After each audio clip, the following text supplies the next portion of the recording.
ಚರ್ಚೆ ಇರಬೇಕಾದ್ರೆ ಇದು ಏನೋ ಒತ್ತಡ ಏನು ಒತ್ತಡ ಅಲ್ರಿ, ಇದೆಲ್ಲಾನು ಸುಮ್ಮನೆ ಆರೋಪ ಮಾಡ್ತಾರೆ ಸರ್, ತಾವೇ ಕೊಡಿಸಿದ್ದಾರೆ ಅಂತ. BJP ಅವ್ರದ್ದು ಇಲ್ಲಿ ಕರ್ನಾಟಕ ರಾಜ್ಯದಾಗಂತೂ ಹೊತ್ತದ್ದು ಏನೂ ಉಳಿದೇ ಇಲ್ಲ. ಇಷ್ಟು ದಿನ ಇಲ್ಲ ಹೇಳ್ತೀನಿ, ಕರ್ನಾಟಕ ರಾಜ್ಯದಾಗ BJP ಅನ್ನೋದೇ ಉಳಿದಿಲ್ಲ.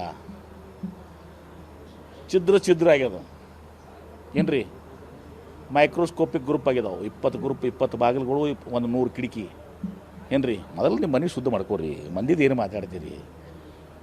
ಸುಮ್ಮನೆ ಜನಾರ್ದನ್ ರೆಡ್ಡಿನ ಮಾಡಿಬಿಟ್ಟು ಹೇಳ್ರಿ ಅಪೋಸಿಷನ್ ಲೀಡರ್ ಆರ್ ಅಶೋಕ್ ಏನ್ರಿ ಆರ್ ಅಶೋಕ್ ಅವ್ರನ್ನ ತೆಗೆದು ಅತ್ಯಂತ ಸಮರ್ಥವಾದಂಥ ನಾಯಕರಾದಂಥ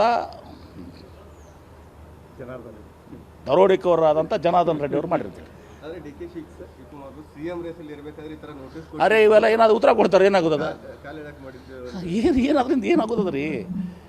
ನಾ ಬ್ಯಾಂಕ್ ಅಕೌಂಟ್ ಕೊಡ್ತಾರಪ್ಪ, ಸೋರ್ಸ್ ಕೊಡ್ತಾರ, ಅವ್ರಿಗೂ ಗೊತ್ತಿರ್ತದೆ, ಸ್ವಲ್ಪ ಕೊಟ್ಟಿರ್ತಾರೆ ಹಂಗೆ. ಸರ್, ಈಗ ಬಹಿರಂಗವಾಗಿಯೇ ಕೆಲವೊಬ್ರು ಸಿದ್ದರಾಮಯ್ಯ ತಪ್ಪೇನದ್ರಿ ನೋಡ್ರಿ, ಎಲ್ಲರಿಗೂ ತಮ್ಮ ಫಾಲೋವರ್ಸ್ ಇರ್ತಾರೆ. ಅವ್ರವ್ರ ಫಾಲೋವರ್ಸು ಅವ್ರು ಮುಖ್ಯಮಂತ್ರಿ ಆಗ್ಬೇಕನ್ನೋದು ಇರ್ತದೆ. ಅವ್ರ ಜನ, ಮತಕ್ಷೇತ್ರದ ಜನ, ಜಿಲ್ಲೆ ಜನ. ತಪ್ಪೇನಿದೆ ರೀ, ಎಷ್ಟೋ ಶಾಸಕರು ತಮ್ಮ ಶಾಸಕರು ಮಂತ್ರಿ ಆಗ್ಬೇಕಂತದ. ತಪ್ಪೇನದ್ರಿ, 130 ಜನ ಶಾಸಕರು, 30-40 ಜನ ಶಾಸಕರು ಒಟ್ಟರು ಅರ್ಹದಾರ ಮಂತ್ರಿ ಆಗಕ್ಕೆ. ತಪ್ಪೇನಿದೆ? ಸರಿ, CM ವಿಚಾರದಲ್ಲಿ ಮಂತ್ರಿ ಸ್ಥಾನ ವಿಸ್ತರಣೆನೇ ಹೋಗ್ಬಿಡ್ತಾನೆ.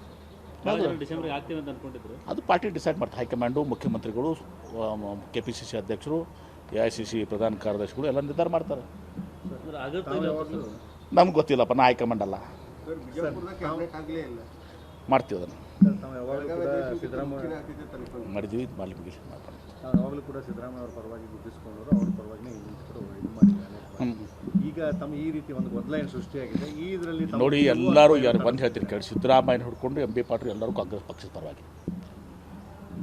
ಒಳಗೆ ನಾವು ಯಾರಿಗೊಬ್ಬರಿಗೆ ಇದು ಇರ್ಬೋದು. ಮಲ್ಲಿಕಾರ್ಜುನ ಖರ್ಗೆ ಸಾಹೇಬರು ನಮ್ಮ ನಾಯಕರೇ, ಸಿದ್ದರಾಮಯ್ಯ ಅವರು ನಮ್ಮ ನಾಯಕರೇ, DK ಶಿವಕುಮಾರ್ ಅವರು KPCC ಅವರು ನಮ್ಮ ನಾಯಕರೇ. ತಪ್ಪೇನಿದೆ ಇದರಲ್ಲಿ? ಸತೀಶ್ ಜಾರಕಿಹೊಳಿ ನಮ್ಮ ಆತ್ಮೀಯ ಸ್ನೇಹಿತರು, ಪರಮೇಶ್ವರ್ ನಮ್ಮ ಆತ್ಮೀಯ ಸ್ನೇಹಿತರು, ನಮ್ಮ ನಾಯಕರು. ಏನು ತಪ್ಪಿದ್ರೆ ಇದೆಲ್ಲ? ಒಂದು, ಅಲ್ಟಿಮೇಟ್ಲಿ ವಿ ಆರ್ ಆಲ್ ಕಾಂಗ್ರೆಸ್ನಲ್ಲಿ ಹೈಕಮಾಂಡ್ ಈಸ್ ಸುಪ್ರೀಂ. ಹೈಕಮಾಂಡ್ ಸರ್ವಶ್ರೇಷ್ಠ. ಇಷ್ಟೊಂದು ಚರ್ಚೆ ಇರಬೇಕಾದ್ರೆ ಇದು ಏನೋ ಒತ್ತಡ ಏನು ಒತ್ತಡ ಅಲ್ರಿ, ಇದೆಲ್ಲಾನು ಸುಮ್ಮನೆ ಆರೋಪ ಮಾಡ್ತಾರೆ ಸರ್, ತಾವೇ ಕೊಡಿಸಿದ್ದಾರೆ ಅಂತ. BJP ಅವ್ರದ್ದು ಇಲ್ಲಿ ಕರ್ನಾಟಕ ರಾಜ್ಯದಾಗಂತೂ ಹೊತ್ತದ್ದು ಏನೂ ಉಳಿದೇ ಇಲ್ಲ. ಇಷ್ಟು ದಿನ ಇಲ್ಲ ಹೇಳ್ತೀನಿ, ಕರ್ನಾಟಕ ರಾಜ್ಯದಾಗ BJP ಅನ್ನೋದೇ ಉಳಿದಿಲ್ಲ. ಛಿದ್ರ ಆಗ್ಯದ ಏನ್ರಿ, ಮೈಕ್ರೋಸ್ಕೋಪಿಕ್ ಗ್ರೂಪ್ ಆಗ್ಯದಾವೆ. 20 ಗ್ರೂಪ್, 20 ಬಾಗಿಲುಗಳು, 100 ಕಿಟಕಿ ಏನ್ರಿ. ಮೊದಲು ನಿಮ್ಮ ಮನೆ ಶುದ್ಧ ಮಾಡ್ಕೋರಿ, ಮಂದಿದು ಏನು ಮಾತಾಡ್ತೀರಿ.